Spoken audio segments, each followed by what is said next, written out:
أعوذ بالله من الشيطان الرجيم. الله نور السماوات والأرض مثل نوره كمشكاة فيها مصباح المصباح في زجاجة الزجاجة كأنها كوكب دري يوقد من شجرة مباركة زيتونة لا شرقية ولا غربية يكاد زيتها يضيء أو لم تمسسه نار نور على نور يهدي الله لنوره من يشاء ويضرب الله الأمثال للناس والله بكل شيء عليم. إن الحمد لله نحمده ونستعينه ونستغفره ونعوذ بالله من شرور أنفسنا ومن سيئات أعمالنا. من يهدي الله فهو المهتد ومن يضلل فلن تجد له وليا مرشدا. وأشهد أن لا إله إلا الله وأشهد أن محمدا عبده ورسوله أما بعد. Donc on est là pour un certain nombre de perfectionnements de la langue arabe qu'on appellera tarkib al-jumla, la structure d'une phrase en langue arabe avec ses petits détails pour se perfectionner et apprendre pour un jour lire le Coran et comprendre pourquoi je prie, qui est Dieu, quel est mon objectif et tout ça.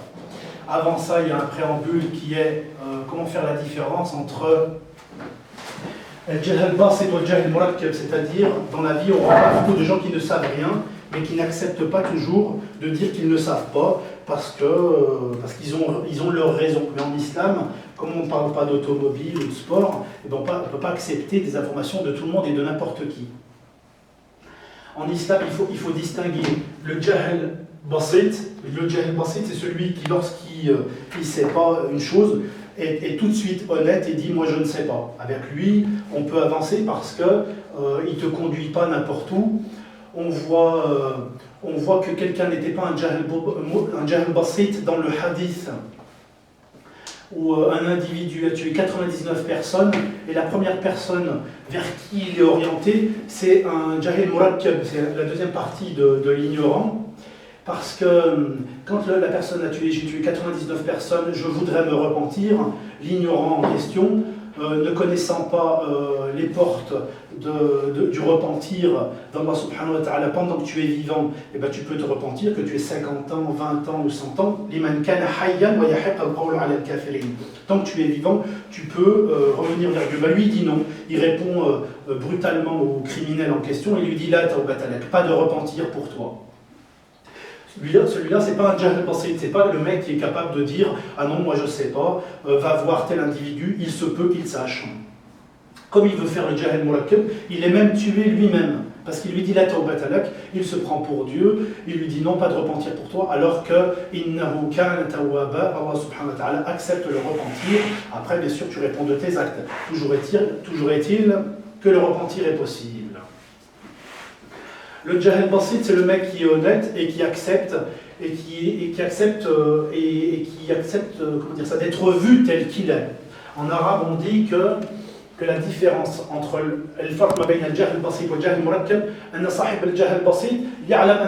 lui il sait qu'il est ignorant, pas de problème, il dit moi je sais pas ou telle et telle chose. On le voit dans la religion mais on le voit dans la vie de tous les jours.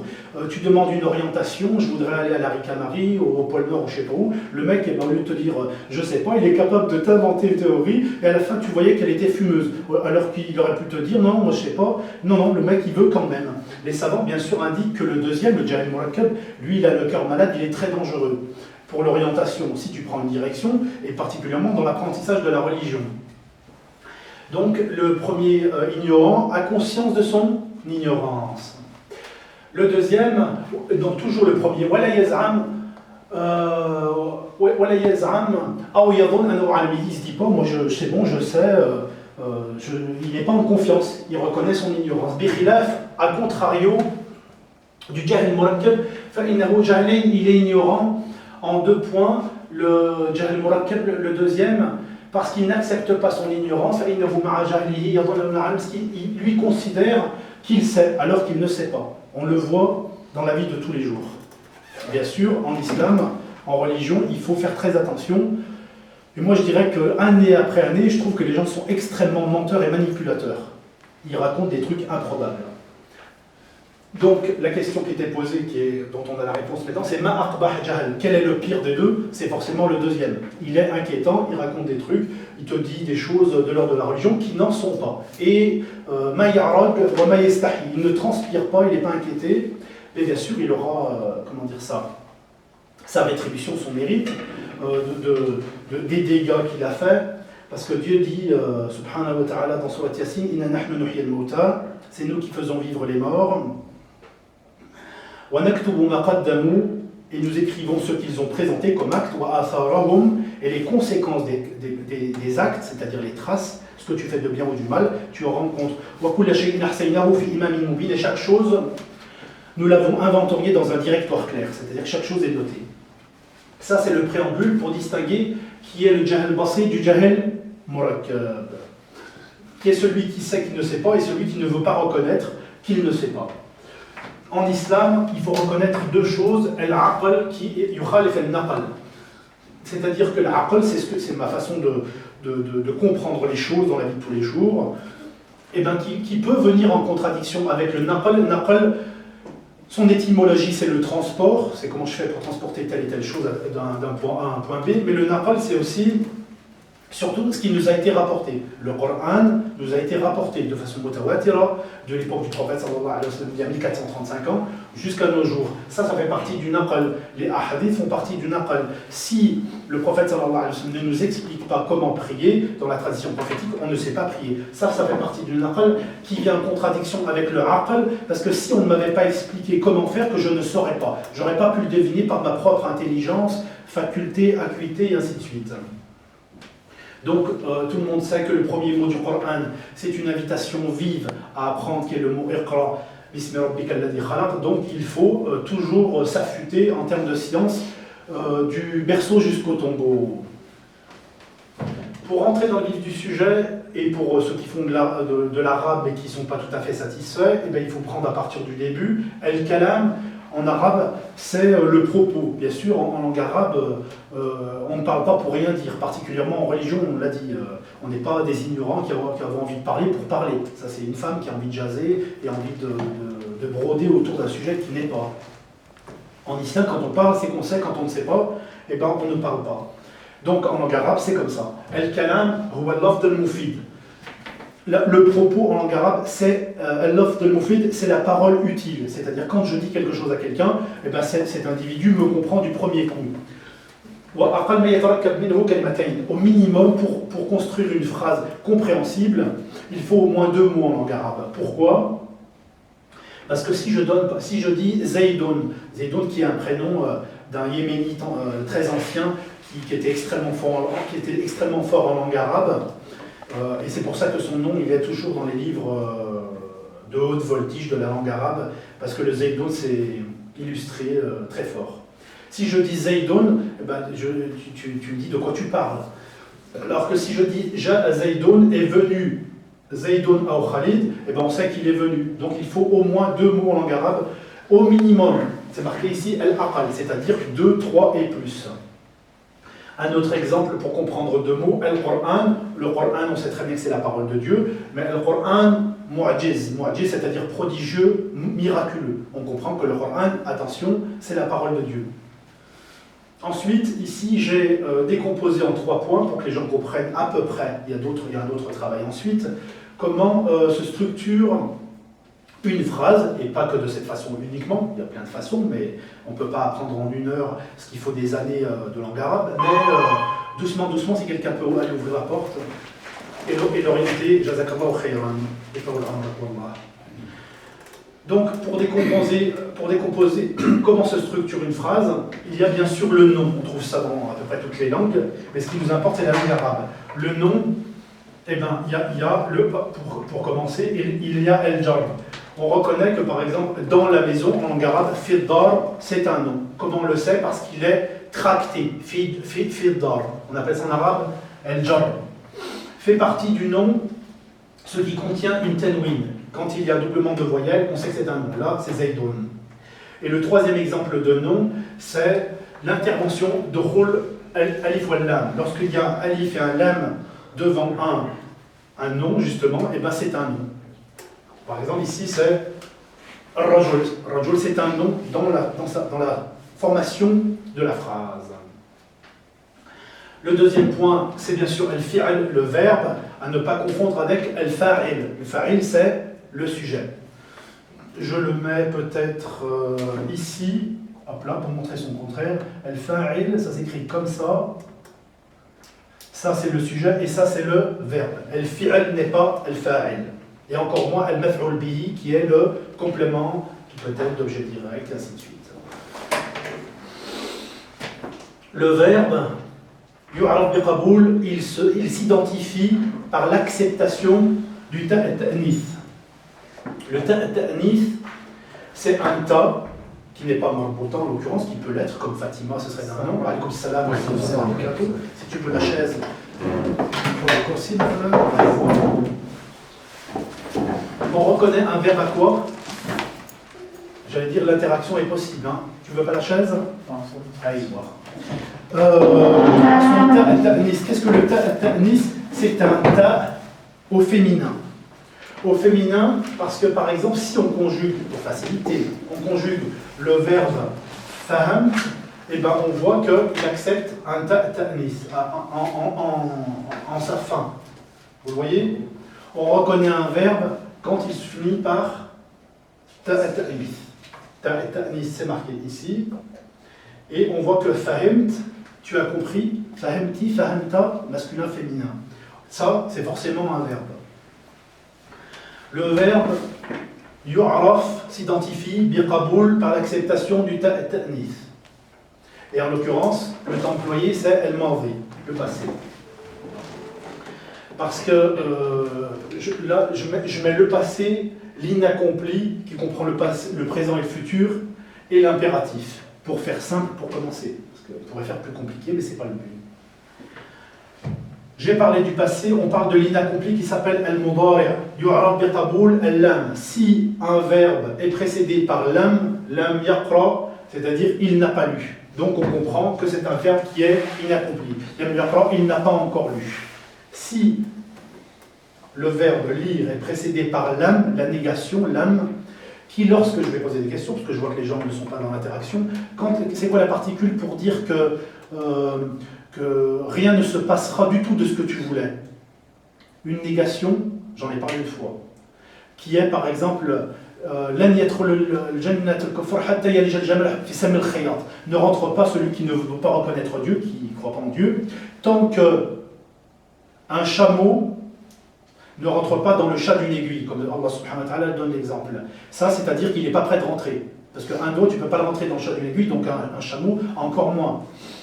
Donc, c'est une particule qui est la même que celle-là, sauf que ce n'est pas un lam, mais c'est un lan. Lan, c'est-à-dire jamais ça n'aura lieu. Alors que lam peut supposer qu'aujourd'hui je t'ai dit non, mais demain, c'est peut-être oui. Lan, le mec, c'est non, non. Donc on voit bien que la langue arabe, avec quelques petites lettres, quelques petits changements, t'arrive à donner des sens très profonds, très poussés. Le Coran est un concentré de données de la parole d'Allah subhanahu wa ta'ala, et la langue arabe, elle permet à celui qui en connaît les rouages, les arcanes et tout ça, de comprendre profondément la parole de Dieu.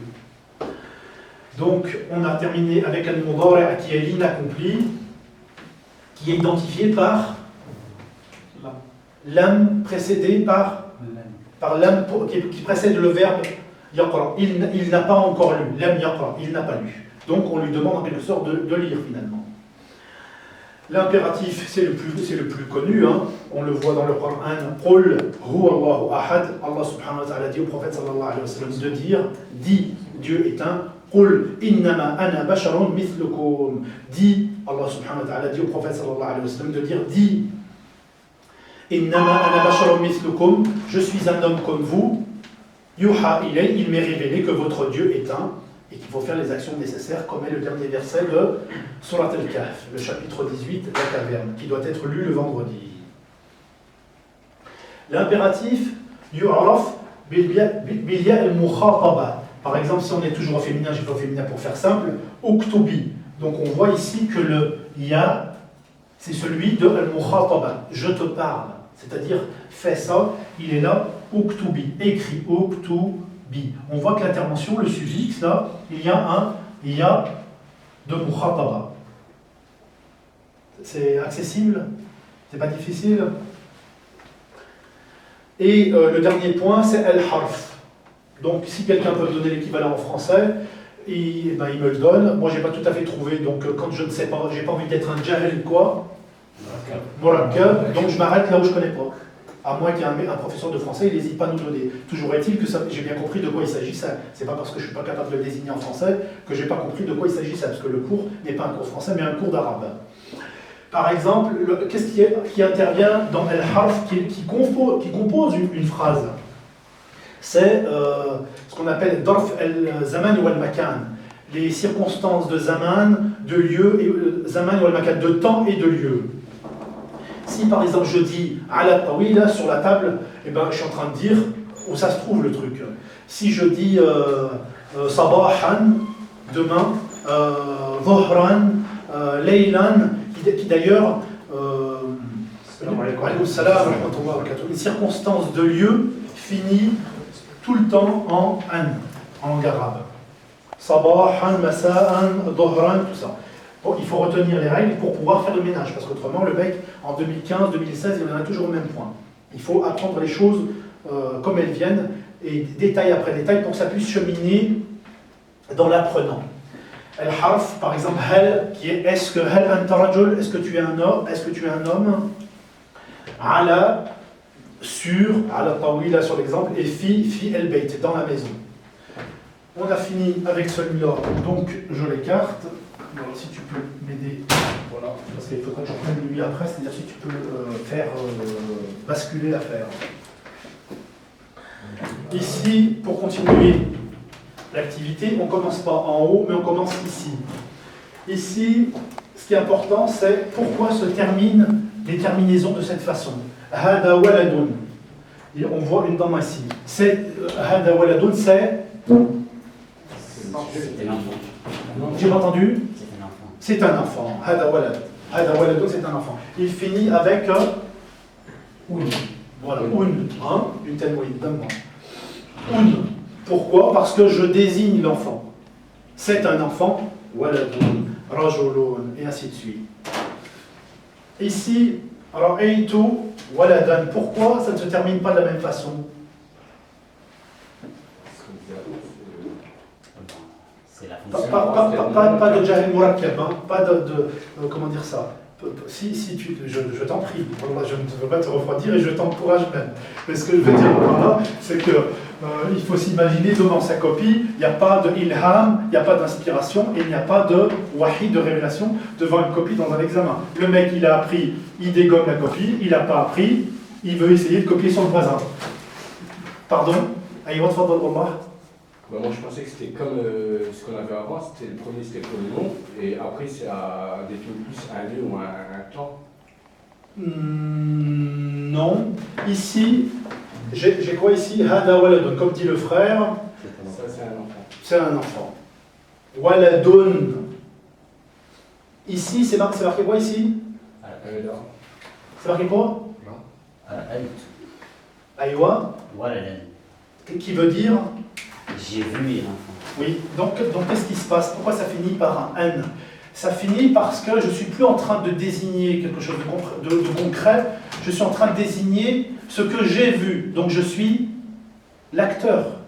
Alors, Eitu, c'est moi qui l'ai vu. Donc je te dis que c'en est un enfant. Alors, Eitu waladan. Donc, ça se termine par un an. Et le troisième exemple, qui finit par une kasra qui est là, c'est-à-dire un in, qui est marartu bi waladin. Marart, je suis passé. Al-murur dans les pays arabes, c'est la police qui fait la circulation. C'est-à-dire, je suis passé par là. Marartu bi waladin. Je suis passé et j'ai vu en quelque sorte un gamin. Parce que si je suis passé, je l'ai forcément vu. Les deux mots n'auraient plus de sens. Donc ici, marartu. Marar, hop là, marar, Marartu biwaladin. En clair, pourquoi on a la dernière différence là, biwaladin? Parce que j'ai dû rajouter le bi. Donc ça modifie le sens de mon affaire. Hein? C'est pour l'instant ok, à peu près clair. Alors qu'est-ce qu'on a encore? On a le duel, hein, il est connu. Hein. Le duel, on le trouve où dans le Coran? À l'exception de toi, parce que je vois que tu es peut-être plus en avance que les autres. On trouve le duel où? Dans le Coran. J'allais dire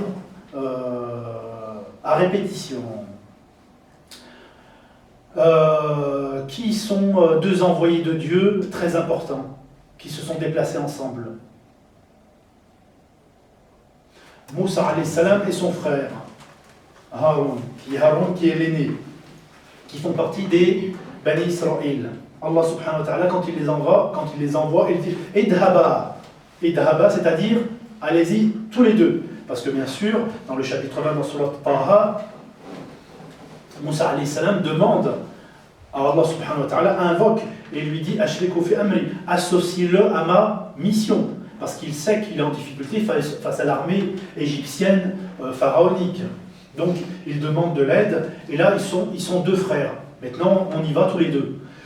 Donc c'est ce qu'on appelle en arabe le duel, al-musanna. Le Coran, il parle souvent, bien sûr, de Moussa alayhi salam, parce que c'est principalement lui l'acteur, et on le verra après dans un autre exemple. Mais quand ils y vont tous les deux, eh bien, il faut employer le duel. Moi, je ne connais pas d'autre langue que la langue arabe qui emploie le duel. En français, il faut faire une phrase, ils sont partis à deux. En arabe, non. En arabe, c'est hadan waladan. Ici, on voit qu'il suffit de rajouter le alif en question là, et un alif ici pour donner que ce sont deux enfants. En deux mots très simples, pour celui qui a compris plutôt la règle, qui n'est pas difficile, et ben on est dans le duel. Ensuite, ici, il y a Ra'aytu waladayn qui ne finit pas de la même façon. Ici on a un ya, vous voyez ici? Ici on avait un dans la désignation comme à côté. Comme je désigne, ça se termine simplement en an, hadan, waladan. Donc c'est là, j'allais dire, l'entrée de gamme du duel, c'est le plus simple. Et après, bien sûr, ça peut se complexifier au féminin et tout ça. Mais là, je ne suis plus en train de dire hada, c'est-à-dire un adjectif démonstratif, ce sont deux enfants, je suis en train de dire que c'est moi qui les ai vus, donc j'agis. Alors, eitu waladayn, donc waladayn intervient le ya qui est là. Vous voyez? C'est bon? Et même exemple qu'à droite, marartu bi waladayn, eh ben, je suis passé, et comme j'ai vu deux enfants, on voit que il y a le bi waladayn, et ben, il finit de la même façon avec un ya. Ensuite, subhanallah walhamdulillah, Allahu akbar, jami' al-mudhakkar salim, c'est-à-dire c'est du pluriel simple, salim, c'est-à-dire c'est encore une fois de l'entrée de gamme. La langue arabe, plus tu l'étudies, plus tu peux en comprendre les détails et plus tu comprends la parole de Dieu. Parce qu'Allah subhanahu wa ta'ala l'a fait descendre. On a un arabe clair, mais Allah subhanahu wa ta'ala précise dans le Coran, les qawmin ya'lamoun, pour des gens qui savent. C'est-à-dire plus tu côtoies intimement la langue arabe, plus tu comprends que la parole de Dieu, attention, c'est puissant. Mais pour ça, il faut apprendre. Nous l'avons certainement facilité en ta langue, c'est-à-dire on te l'a appris en la langue qui est la tienne, pour que tu avertis ceux qui craignent Dieu, et que tu avertisses un peuple irréductible, c'est-à-dire celui qui ne veut pas croire. Mais comme chacun le sait, nulle contrainte en religion, celui qui veut croire, il croit, celui qui ne veut pas croire, il verra son résultat au bon endroit. Donc on est sur le Jama' Mudhakkar Salim qui est Ha'ula'i Muslimoun. Ils sont musulmans. Ceux-là sont musulmans. Donc on voit que ça se termine par Muslimoun et pas Muslimin. Parce que je suis en train de désigner. Et Ha'ula'i, c'est un variable. Il faut le retenir comme tel. Ha'ula'i. On met le petit trait qui va bien ici. Ha'ula'i muslimoun. Donc ça se termine par un waouh. Vous le voyez? C'est pas haoula'i muslimin, c'est haoula'i muslimoun. Je vais t'amener une gourdasse, mais je ne vois pas mon bouteille d'eau. Subhanallah, alhamdulillah. Haoula'i muslimoun. Parce que je suis en train de les désigner, bismillah. Alhamdulillah. Haoula'i muslimoun. Je suis en train de désigner, donc ça se termine par un waouh. En dessous, ra'aytu muslimin. J'ai vu des musulmans.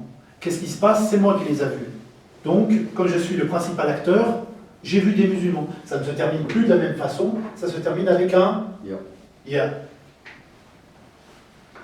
Marartu bi muslimin, je suis passé et en quelque sorte j'ai vu des musulmans, c'est sous-entendu, ça se termine de la même façon, vous voyez, non, avec un ya, qui n'est pas le wa. Mais bien sûr, comme il y a la vidéo, les gens, s'ils veulent travailler chez eux, ils pourront. Je sais très bien que ça fait peut-être avaler des couleuvres d'un coup d'un seul, mais c'est pour ça que il faut y aller piano. Piano ne veut pas dire rester à l'arrêt.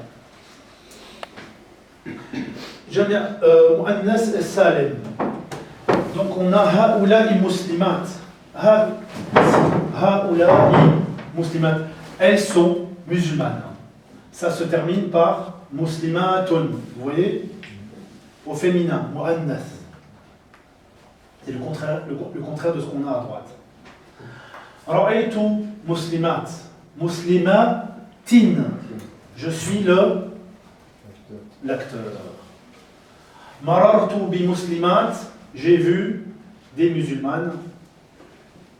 C'est ok? Maintenant, on monte en haut sur al-mu'arab al-idafa.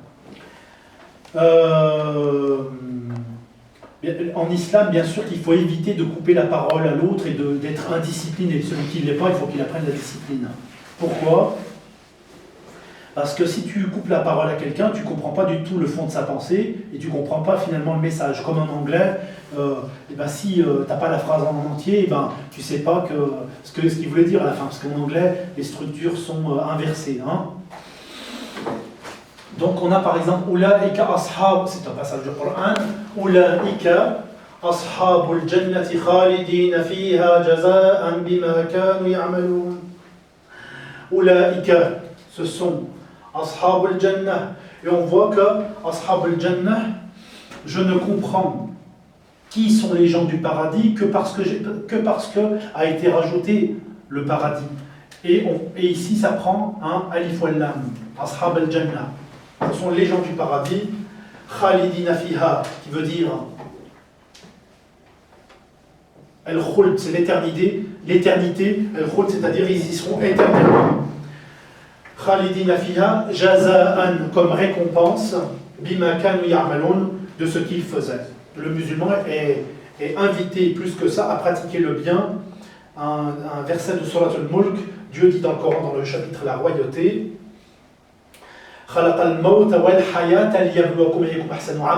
il a créé la mort et la vie pour voir celui d'entre vous qui agit le mieux. Allah subhanahu wa ta'ala commence par la mort et la vie parce que dans un autre passage du Coran, il dit dans Surat al-Baqarah, comment se fait-il que vous reniez Dieu, vous croyez en Dieu? Comment se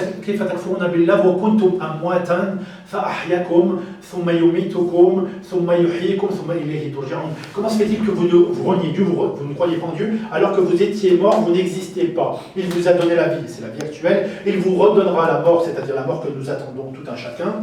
Il vous fera revivre, et c'est auprès de lui que vous retournerez. Et dans un autre passage du Coran, Allah subhanahu wa ta'ala nous explique que il nous a créé du néant. Donc quelqu'un qui se prend pour quelqu'un d'important, il faut qu'il comprenne qu'il n'était rien, donc il faut bien qu'il reste à sa place. Particulièrement avec Allah subhanahu wa ta'ala, parce qu'autrement il va le sanctionner. Un autre exemple, Allah Rabbuna wa Rabbukum lana a'maluna wa lakum a'malukum. Allah, Dieu, est Rabbuna, notre Seigneur. Je soulignais les petites particules. Wa Rabbukum, c'est votre Seigneur aussi. Lana, à nous, a'maluna, nos actes, c'est-à-dire chacun est responsable de ce qu'il fait et de ce qu'il dit. Wa lakum a'malukum, et à vous, vos actes. Dans un passage du Coran qui est connu, c'est Lakum dinukum waliya, à moi ma religion et à vous la vôtre. C'est-à-dire, vous voulez adhérer à des concepts de télé-réalité, de perte de temps et de baratin, faut y aller. Tu changes la télécommande, remote control, tu maîtrises. Si tu veux être de ceux qui sont dans l'exception, tu lis le chapitre 23 Surat al-Mu'minun. قد أفلح المؤمنون, ont certainement réussi les croyants, الذين هم في صلاتهم خاشعون, qui dans leur prière devant Dieu sont pleins d'humilité, c'est-à-dire ils reconnaissent que Dieu est immensément puissant, créateur de l'infiniment grand et de l'infiniment petit. Et le troisième verset c'est وهم عن اللغو معرضون, et des futilités ils s'éloignent. Tout le baratin, un musulman il évite de perdre du temps et après comment dire ça